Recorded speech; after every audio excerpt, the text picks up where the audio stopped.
नमस्कार दोस्तों, स्वागत है आपका आपके अपने यूट्यूब चैनल अमन प्रयास जीके जिसमें। तो जैसा कि फ्रेंड 16 अक्टूबर थर्ड शिफ्ट का जो क्वेश्चन है वो आपका छूट गया था। तो आज की इस वीडियो में हम उन सभी प्रश्नों को देखेंगे जो जो प्रश्न आपके 16 अक्टूबर थर्ड शिफ्ट में पूछे गए थे। तो चलिए वीडियो को स्टार्ट करते हैं बिना किसी तरीके। इससे पहले अगर आप चैनल पर नए हैं, चैनल को सब्सक्राइब कर लीजिएगा। सब्सक्राइब किए हुए होंगे तो नोटिफिकेशन बेल कॉल पर क्लिक कर लीजिएगा। पीडीएफ जो है टेलीग्राम पे मिल जाएगा, लिंक डिस्क्रिप्शन में दिया गया है, तो आप जाकर वहाँ से ज्वाइन कर लीजिएगा। तो आज का जो हमारा पहला जो प्रश्न पूछा गया वो है कि शांता और बीपी धनंजय को निम्नलिखित में से किस नृत्य शैली में महत्वपूर्ण योगदान के लिए 2020-21 के लिए राष्ट्रीय कालिदास सम्मान जो है से सम्मानित किया गया था। तो राइट आंसर आपका भरतनाट्यम हो जाएगा। ठीक है, भरतनाट्यम की बात करेंगे तो इसकी उत्पत्ति जो है तमिलनाडु में हुआ था। भरत मुनि के द्वारा जो नाट्य शास्त्र रचा गया है और नंदी किशोर के द्वारा जो अभिनय दर्पण रचा गया है, ठीक है, वो भरतनाट्यम का मूल स्रोत है जो कि माना जाता है। तो इस बात को भी आप याद रखिएगा। ठीक है, इसके अलावा जो है कालिदास सम्मान जो है आपका भारत में मध्य प्रदेश सरकार के द्वारा हर वर्ष दिया जाता है। उन्हीं से संबंधित उन्हीं को दिया गया था। वन्नाडिल पुडियावट्टिल धनंजयन और शांता धनंजयन दोनों आपके पति पत्नी हैं और ये भरतनाट्यम से संबंधित है। और कालिदास सम्मान 2020-21 में इनको दिया गया था। साथ में जो है 2009 में इन्हें पद्म भूषण अवार्ड से भी सम्मानित किया गया है। तो इस बात को भी याद रखिएगा। अगला है लच्छू महाराज है जो कि निम्नलिखित में से किस नृत्य से संबंधित है। तो लच्छू महाराज की बात करेंगे तो इसका राइट आंसर आपका कथक होगा। कथक का जो उद्गम है ब्रजभूमि की रासलीला से होती है। ये उत्तर प्रदेश का एक पारंपरिक नृत्य है। कथक कथ्या के द्वारा किया जाता है जो हाव भाव संगीत के साथ महाकाव्य से छंदों का पाठ करता है। और लच्छू महाराज जो है कथक नृत्य से ही संबंधित हैं। ठीक है, अगला है कि भारत का सबसे कम जनसंख्या वाला केंद्र शासित प्रदेश कौन सा है। तो राइट आंसर आपका लक्षद्वीप होगा। भारत का सबसे कम जनसंख्या वाला केंद्र शासित प्रदेश की बात करते हैं तो ये लक्षद्वीप है। यह प्रदेश जनसंख्या और क्षेत्रफल के हिसाब से भारत का सबसे छोटा केंद्र शासित प्रदेश भी है। इस बात को भी याद रखिएगा। अगला है धम जो है संस्कृत शब्द धर्म का एक डैश शब्द है। तो इसका राइट आंसर आपका पाली होगा। पाली भाषा में संस्कृत शब्द धर्म को धम कहा जाता है। और बौद्ध धर्म में धर्म का अर्थ cosmic law and order Buddha का शिक्षण है। और पाली में धर्म का उच्चारण धम के रूप में किया जाता है। पाली की बात करेंगे तो मध्य भारत आर्यन भारतीय उपमहाद्वीप की मूल भाषा है। इससे मगधी भी कहा जाता है। अगला है कि भारतीय राइफल जो शूटर है अभिनव बिंद्रा वो आपका किस राज्य से संबंधित हैं। तो इसका जो राइट आंसर होगा उत्तराखंड। ठीक है, उत्तराखंड के देहरादून से ये संबंधित हैं। और वो बीजिंग 2008 ओलंपिक में पुरुष की 10 मीटर एयर राइफल प्रतियोगिता में स्वर्ण पदक जीतने वाले भारत के पहले व्यक्तिगत ओलंपिक स्वर्ण पदक विजेता बने थे। और साल 2011 में इन्हें शॉट एट हिस्ट्री नामक आत्मकथा भी इन्होंने प्रकाशित जो कि किया था। ठीक है, अगला है कि भारतीय स्क्वैश खिलाड़ी अनाहत सिंह कहाँ से संबंधित हैं। अनाहत सिंह की बात करेंगे तो इनका संबंध आपका दिल्ली से है। अनाहत सिंह जो एक भारतीय स्क्वैश खिलाड़ी हैं वो एशियाई खेलों की दोहरी कांस्य पदक विजेता है। सितंबर 2024 के अनुसार अनाहत सिंह दुनिया में 100वें स्थान पर हैं। इसके अलावा 14 साल की उम्र में 2022 राष्ट्रमंडल खेलों में भारत का प्रतिनिधित्व करने वाली सबसे कम उम्र की एथलीट भी हैं। और एशियाई खेलों में सबसे कम उम्र की भारतीय पदक विजेता भी थीं। ठीक है, अगला है भारतीय संविधान ने किस देश के संविधान में संशोधन की प्रक्रिया का प्रावधान लिया है। तो राइट आंसर आपका दक्षिण अफ्रीका होगा। संविधान में संशोधन की प्रक्रिया दक्षिण अफ्रीका के संविधान से लिया गया है। फ्रांस के संविधान से वो चीज़ें हमने अपनाई है वो है स्वतंत्रता का गणतंत्र और आदर्श प्रस्तावना में समानता और बंधुत्व। जर्मन के संविधान से आपातकाल के दौरान मौलिक अधिकार का निलंबन। जापान के संविधान से आपका कानून के द्वारा स्थापित प्रक्रिया लिया गया है।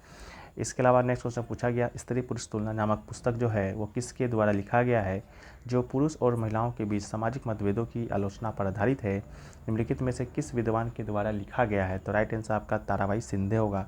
ताराबाई शिंदे ने पुरुष और महिलाओं के बीच सामाजिक अंतर की आलोचना करते हुए एक पुस्तक स्त्री पुरुष तुलना प्रकाशित की।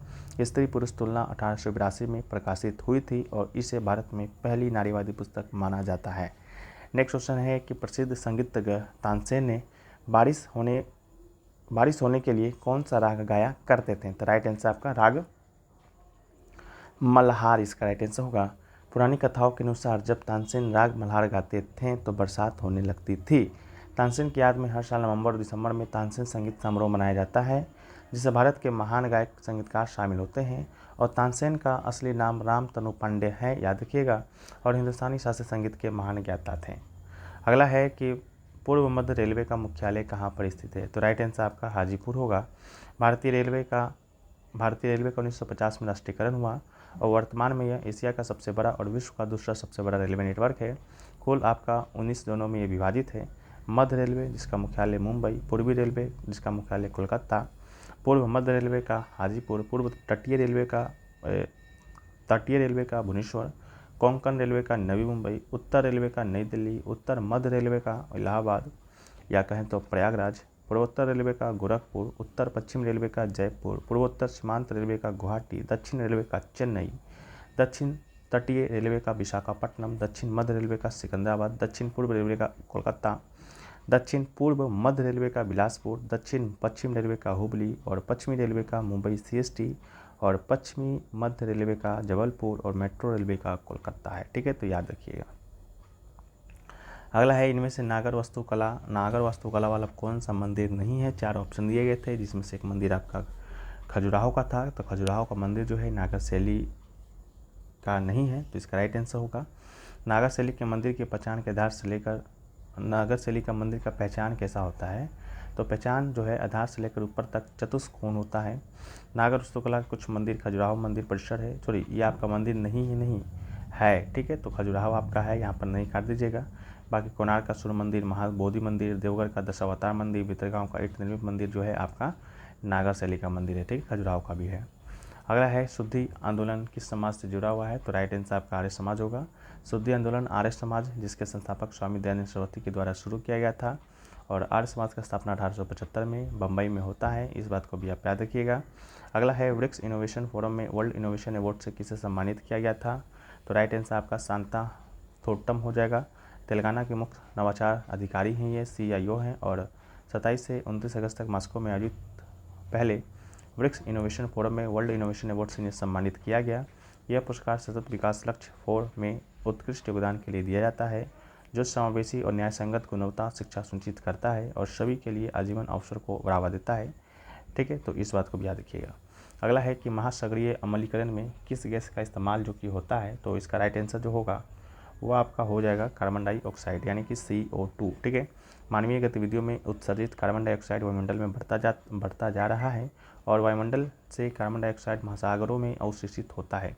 जब कार्बन डाइऑक्साइड पानी में घुलता है तो कार्बोनिक एसिड H2CO3 बनता है और कार्बोनिक एसिड एक दुर्बल अम्ल होता है और जो आसानी से एक प्रोटॉन H+ और एक ऋणात्मक आवेशित अकार्बनिक कार्बन आयन मुक्त करता है। पानी में H+ की सांद्रता बढ़ने से समुद्र अधिक अम्लीय हो जाता है। ठीक है, अगला जो है कि हड़प्पा सभ्यता से किन चीज़ों की खुदाई नहीं हुई है? 4 ऑप्शन दिया गया था, public buildings, bath, granary and hospital. ठीक है, तो इसका जो राइट आंसर था आपका अस्पताल यानी हॉस्पिटल, इसका राइट आंसर था।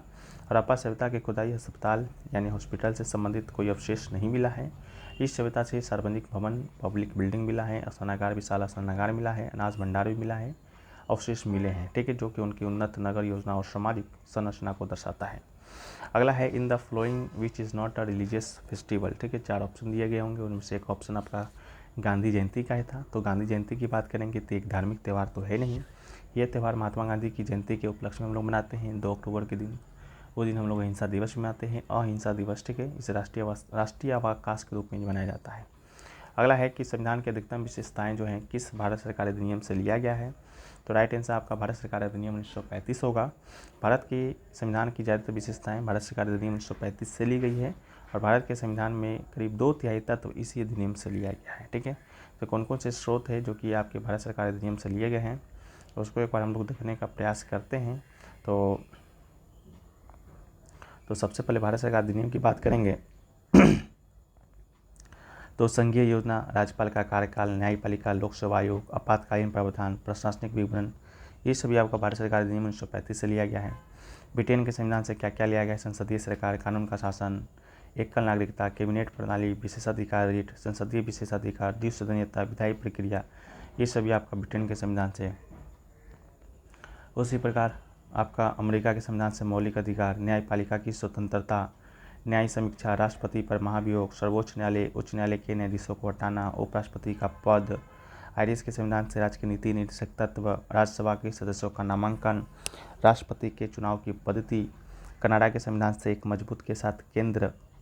मजबूत केंद्र के साथ संघ, केंद्र में अवशिष्ट शक्तियाँ का निहित होना, केंद्र द्वारा राज्यों के राज्यपाल की नियुक्ति, सर्वोच्च न्यायालय का सलाह क्षेत्राधिकार, ऑस्ट्रेलिया के संविधान से समवर्ती सूची, इसके अलावा व्यापार, वाणिज्य और अंतर संचालन की स्वतंत्रता, संसद के दोनों सदन की संयुक्त बैठक, जर्मन के संविधान से आपका आपातकाल के दौरान मौलिक अधिकारों का निलंबन, यूएसएसआर के संविधान से जो कि अब रूस हो गया है, मौलिक कर्तव्य प्रस्तावना में न्यायिक आदर्श, सामाजिक, आर्थिक, राजनीतिक, फ्रांस के संविधान से प्रस्तावना में गणतंत्र और स्वतंत्रता, समानता और बंधुत्व का आदर्श, दक्षिण अफ्रीका के संविधान से संविधान संशोधन की प्रक्रिया, राज्यसभा के सदस्यों का निर्वाचन, जापान के संविधान से विधि के द्वारा स्थापित प्रक्रिया जो है लिया गया है। ठीक है, तो इसको भी याद रखिएगा।